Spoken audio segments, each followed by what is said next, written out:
Hello बच्चों, welcome back to my channel. कैसे हैं आप सब लोग।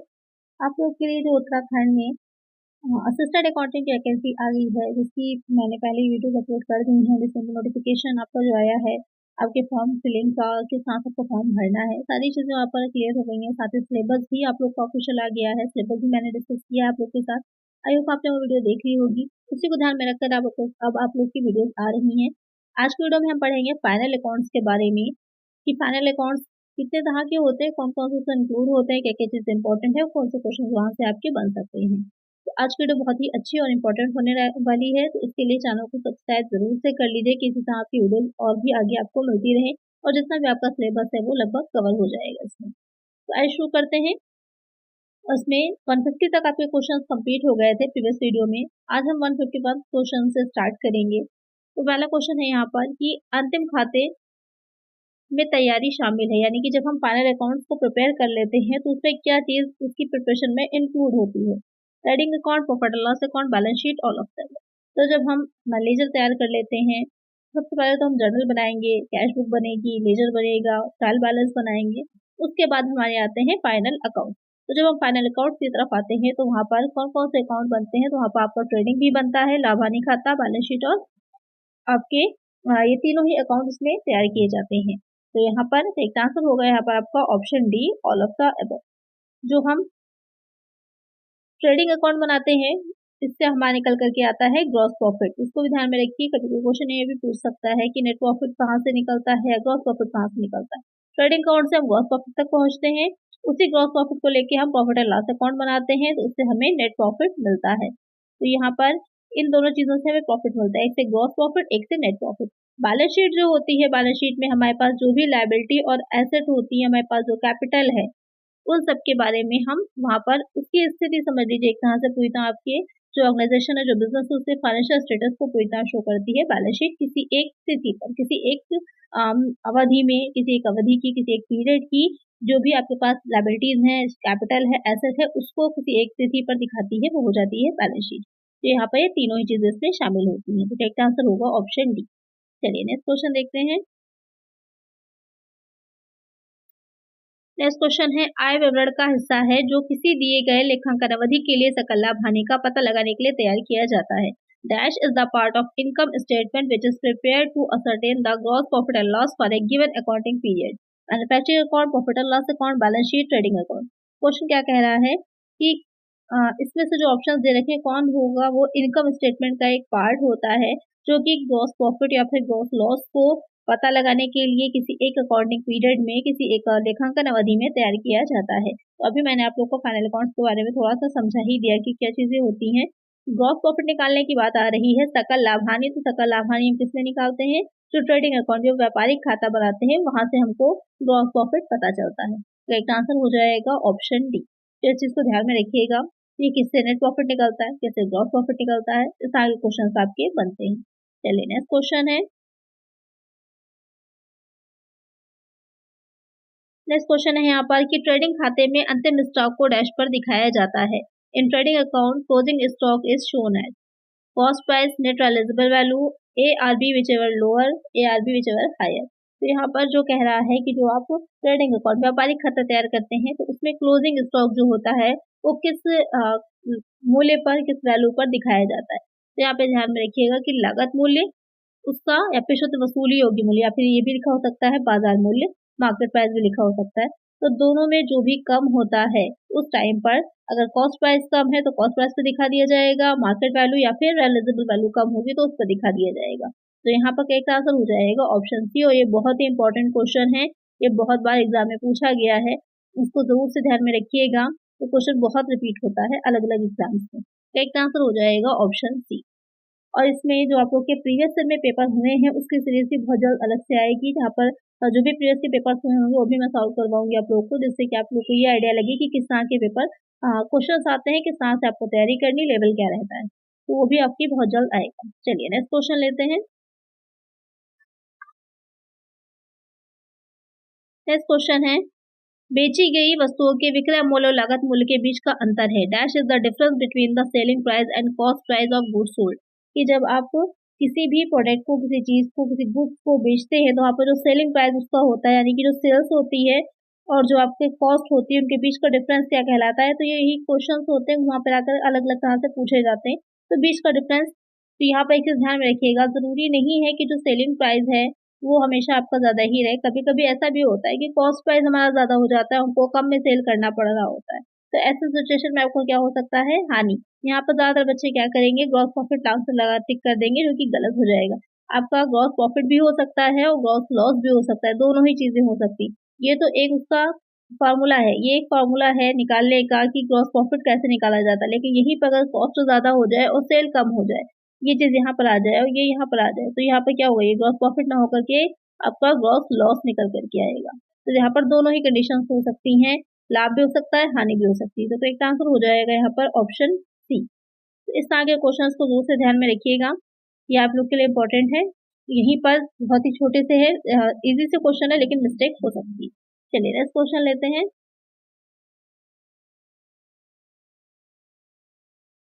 नेक्स्ट क्वेश्चन है कि निम्नलिखित में से कौन सा समीकरण सही है। Which of the following equation is correct. तो यहाँ पर इक्वेशन दे रखी है, आपको बताना है कौन सी इसमें से करेक्ट है। सकल लाभ जो ग्रॉस प्रॉफिट होता है वो किसके इक्वल होता है, net sale minus cost of goods sold. Cost of goods sold plus goods profit is equal to sales हो जाएगा, both A and B, none of these. तो कौन सा इक्वेशन करेक्ट है अगर हम इसकी बात करें तो पहला वाला पॉइंट क्या कह रहा है कि जो सकल लाभ होता है शुद्ध बिक्री में से, तो सकल लाभ होता है शुद्ध बिक्री में से जब आप कॉस्ट ऑफ गुड्स सोल्ड को लेस कर देते हैं तो निकल के आता है, बिल्कुल करेक्ट है ये वाला पॉइंट। तो दूसरा कह रहा है कि बेचे गए माल की लागत प्लस लाभ, माल का लाभ को जोड़ने पर बिक्री आपको मिल जाएगी, ये भी करेक्ट है। तो दोनों ही पॉइंट करेक्ट है, तो करेक्ट आंसर हमारा हो जाएगा option C, A and B both. चलिए नेक्स्ट क्वेश्चन है, ट्रेडिंग खाते में अंतिम स्टॉक को लागत मूल्य या शुद्ध वसूली योग मूल्य पर दिखाया जाता है, ये किस अवधारणा के अंतर्गत आता है। In trading account closing stock is shown at the cost price और net realisable price whichever is lower, this is the due application of convention of disclosure, materiality, consistency या फिर कंजर्वेटिव। तो अभी इसको से रिलेटेड क्वेश्चन आपने किया कि किस तरह से दिखाते हैं, किस मूल्य पर दिखाते हैं, तो ये हो गया था क्लियर कि हम जो कॉस्ट प्राइस होता है, रियलाइजेबल वैल्यू होती है, दोनों में से जो कम होता है उस पर दिखाई जाती है। अब कहा जा रहा है कि ऐसा क्यों किया जाता है, उसके पीछे की कौन सा कॉन्सेप्ट होता है, कौन सा कन्वेंशन होता है। तो यहाँ पर अवधारणा से रिलेटेड या कन्वेंशन जो है इससे रिलेटेड क्वेश्चन में आप लोग को पहले की वीडियोस में करा चुकी हूँ, अगर आपने नहीं देखी है वीडियोस तो जरूर से देख लीजिए। एक एक बहुत ही सिंपल से मैंने स्टार्ट किया है, बेसिक से स्टार्ट किया है, जिससे कि आपकी अकाउंटेंसी की अगर आपने पहले से नहीं पढ़ रखा है तो अच्छे से रिवीजन भी हो जाएगा और क्वेश्चन भी अच्छे से प्रिपेयर हो जाएंगे। आप लोगों को कुछ क्वेश्चन बहुत इजी लगते होंगे लेकिन वो उतने इजी होते नहीं है, जब एग्जाम में आते हैं तो आपके हर तरह के क्वेश्चन आते हैं, इजी भी रहता है, मॉडरेट भी होता है और डिफिकल्ट भी होता है। तो प्रिपेयर आपको तीनों करने हैं। तो यहाँ पर ये किस अवधारणा के अंतर्गत होता है, तो ये रूढ़िवादी अवधारणा जो है वो आपकी कन्वेंशन की जो है आपको कंजर्वेटिज्म है उस अवधारणा के अंतर्गत होता है कि हम जो क्लोजिंग स्टॉक होता है उसको कॉस्ट प्राइस या फिर नेट रियलाइजेबल वैल्यू दोनों में जो कम होगा उस मूल्य पर दिखाते हैं। एक आंसर होगा ऑप्शन डी। चलिए नेक्स्ट क्वेश्चन है,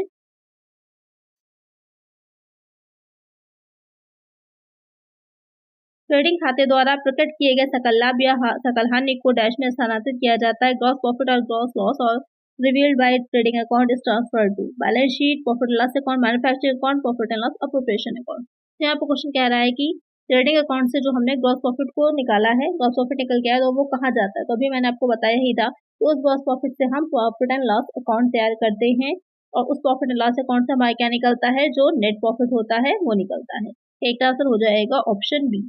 चलिए नेक्स्ट क्वेश्चन है, शुद्ध लाभ या हानि को स्थानांतरित किया जाता है।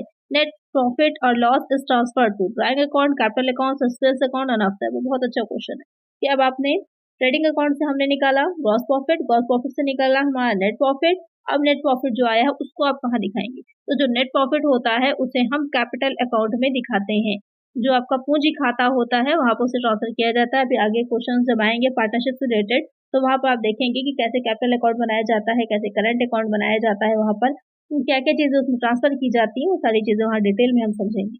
अभी यहाँ पर कैपिटल अकाउंट में इसको हम ट्रांसफर करते हैं, तो करेक्ट आंसर होगा ऑप्शन बी। चलिए नेक्स्ट क्वेश्चन है,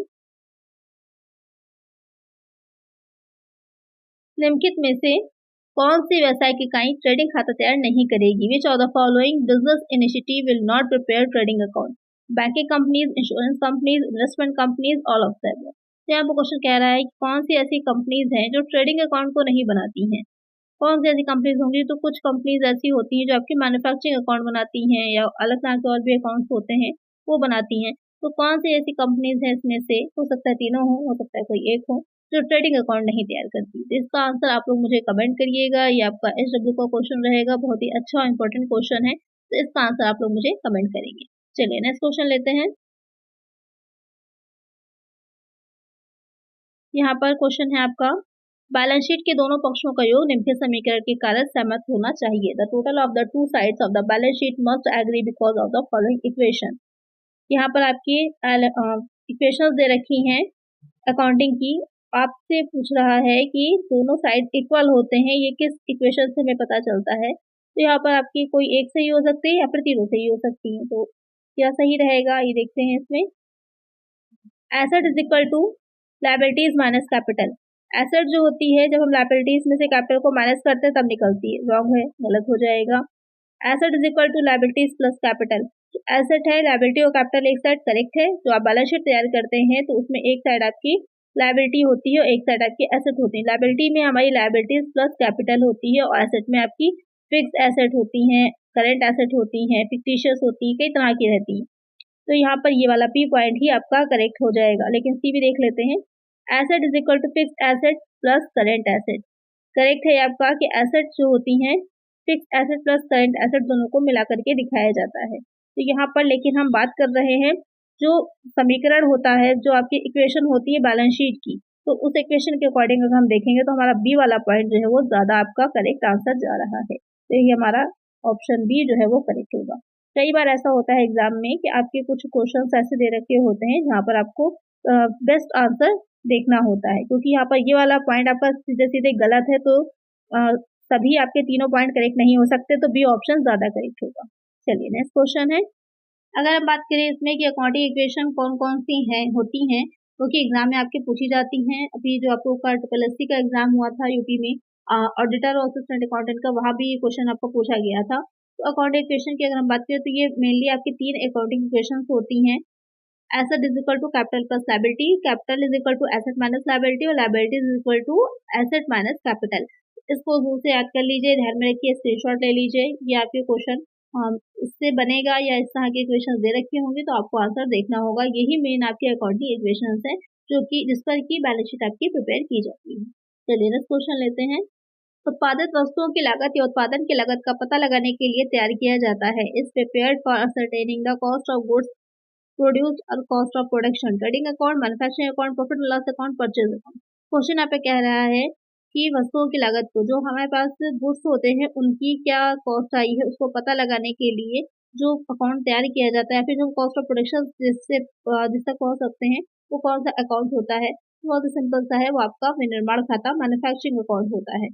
मैन्युफैक्चरिंग अकाउंट जो होगा उसमें हम वो कंपनीज जो कि किसी प्रोडक्ट को बनाने का काम करती हैं, निर्माण का काम करती हैं, तो वो अपना मैन्युफैक्चरिंग अकाउंट प्रिपेयर करती हैं। तो यहाँ पर करेक्ट आंसर होगा ऑप्शन बी। चलिए नेक्स्ट क्वेश्चन है। विनिर्माण खाते का शेष यानी उत्पादन की लागत को स्थानांतरित कर दिया जाता है। Balance of manufacturing account, cost of production is transferred to profit and loss account, manufacturing account, trading account, purchase account. उसके बाद जो मैन्युफैक्चरिंग अकाउंट आपने प्रिपेयर किया है उसमें जो आपकी कॉस्ट ऑफ प्रोडक्शन निकल करके आई है उसे आप कहाँ पर ट्रांसफर करते हैं, किस अकाउंट में आप ट्रांसफर करते हैं, तो उसे हम ट्रेडिंग अकाउंट में बाद में ट्रांसफर कर देते हैं। तो यहाँ पर करेक्ट आंसर क्या हो जाएगा, ऑप्शन सी हो जाएगा। चलिए नेक्स्ट क्वेश्चन लेते हैं। डैश वे हैं जो व्यवसाय में लंबे समय तक उपयोग के लिए प्राप्त किए गए हैं और पुनर्विक्रय के लिए नहीं है। Dash are those which are acquired for long use in the business and not mean for resale. Fictitious asset, intangible asset, fixed asset, current or floating asset. Question यहाँ पे क्या कह रहा है कि जब आप कुछ इस तरह के एसेट्स होती हैं जिनको कि आप दोबारा रीसेल के लिए नहीं परचेज कर रहे हैं, आप उनको लॉन्ग टर्म में यूज करेंगे, तो किस तरह के एसेट होती हैं, तो वो आपकी फिक्स्ड एसेट होती है, अचल संपत्तियां होती हैं। यहाँ पर करेक्ट आंसर क्या हो जाएगा, ऑप्शन सी होगा। जो करंट या फिर फ्लोटिंग एसेट्स होती हैं वो आपकी बार बार, जैसे कि रॉ मटेरियल आप परचेज कर रहे हैं, रॉ मटेरियल का क्या करना होता है कि आपने उससे जो है फिनिश गुड्स तक पहुंचे, उसके बाद आपको तुमने उसको सेल कर दिया, तो बार बार आप उसको क्या करते हैं, रीसेल करते रहते हैं। आप परचेज करेंगे उसको हमें कुछ ना कुछ ऐड करेंगे, उसके बाद उसको सेल कर देंगे। लेकिन जो फिक्स एसेट होते हैं जैसे फर्नीचर है, बिल्डिंग है, वो मशीनरी है, वो आपकी लॉन्ग टर्म तक यूज होती है। और आप उसको सेल नहीं करते। तो एक आंसर क्या हो जाएगा, ऑप्शन सी होगा। चलिए नेक्स्ट क्वेश्चन है, सकल लाभ में से किस प्रकार के व्यय का भुगतान किया जाता है? What kind of expenses are paid from gross profit? जो ग्रॉस प्रॉफिट होता है उससे आप नेट प्रॉफिट तक पहुंचते हैं, लेकिन किस तरह के एक्सपेंसेस को लेस करते हैं वहां से? Selling expenses, financial, journal, all of them. तो यहाँ पर जो हम प्रॉफिट एंड लॉस अकाउंट बनाते हैं, क्योंकि पीएनएल जो हम बनाते हैं उसी में ही हम ग्रॉस प्रॉफिट लेकर जाते हैं। एक साइड आपका ग्रॉस प्रॉफिट आपने लिख दिया, दूसरी साइड में सारे एक्सपेंसेस जो आपके होते हैं या फिर जो लॉस होते हैं वो सारे आप यहाँ पर लिखते हैं, और निकल करके हमारा ये नेट प्रॉफिट आता है। फिर दोनों साइड हमारे इक्वल हो जाते हैं, तो जिस तरह तो बनता है, या कोई इनकम हुई है तो आपकी यहाँ पर शो की जाती है, यहाँ पर दिखा सकते हैं मुझे। तो ये हो जाता है आपका प्रॉफिट एंड लॉस अकाउंट। तो इसमें आपके तीनों ही तरह के एक्सपेंसेस आते हैं, तो करेक्ट आंसर हो जाएगा ऑप्शन डी। और एक चीज और समझ सकते हैं आप, ये तीनों ही किस तरह के एक्सपेंसेस हैं, आपके इनडायरेक्ट होते हैं। जो जो आप लोग के ऊपर व्यय होते हैं, अप्रत्यक्ष होते हैं, वो सारे इसमें दिखाए जाते हैं जो प्रॉफिट एंड लॉस अकाउंट होता है। और जो डायरेक्ट एक्सपेंसेस होते हैं वो कहाँ जाते हैं, वो ट्रेडिंग अकाउंट में जाते हैं। तो एक आंसर होगा ऑप्शन डी। चलिए नेक्स्ट क्वेश्चन है, कौन सा विकल्प एक निर्दिष्ट तिथि पर फर्म की वित्तीय स्थिति पर समीक्षा रिपोर्ट देता है? Which option gives a review report on the firm's financial status at a specified date? Income and expenditure account, balance sheet, cash flow statement, profit and loss account. Question यहाँ पे क्या कह रहा है कि इसमें से कौन सी आपकी ऐसा ऑप्शन है, स्टेटमेंट है या फिर अकाउंट है जो कि किसी एक तिथि पर स्पेसिफाइड डेट पर आपको फर्म की वित्तीय स्थिति फाइनेंशियल रिपोर्ट देता है। तो वहां पर कौन सा हो जाएगा, मैंने पहले ही बताया था कि जो बैलेंस शीट होती है एक स्पेसिफाइड डेट पर आपको बताती है कि आपकी बिजनेस में आपके फर्म की वित्तीय स्थिति क्या है, फाइनेंशियल स्टेटस क्या है। तो कई तरह से क्या हो जाएगा, हमारा ऑप्शन बी हो जाएगा। तो आज हमारा ये प्रॉफिट एंड लॉस अकाउंट जो आज हमने फाइनल अकाउंट अपने क्लियर कर लिए। जो नेक्स्ट वीडियो आएगी उसमें हम आगे के जो चैप्टर्स हैं, जैसे कि हायर परचेज होगा, आपका इंस्टॉलमेंट पेमेंट है, या फिर रॉयल्टी है, जिससे रिलेटेड आपके क्वेश्चन बनने हैं, बहुत इंपॉर्टेंट है। यहाँ पर बेसिक आपका सारा क्लियर हो गया होगा। अब उन क्वेश्चन को हम सॉल्व करेंगे। इसके लिए चैनल को सब्सक्राइब जरूर से कर लीजिएगा, और प्रीवियस ईयर में जो आपके एग्जाम हुआ है उसमें जो क्वेश्चन आए हैं उनको भी हम सॉल्व करेंगे। तो आज की वीडियो में इतना ही। अगर वीडियो अच्छी लगी होगी, हेल्पफुल रही होगी, अगर वीडियो अच्छी लगी है तो लाइक जरूर से करिएगा, और चैनल पर नया तो सब्सक्राइब कर लीजिएगा। मिलते हैं नेक्स्ट वीडियो में। Thank you.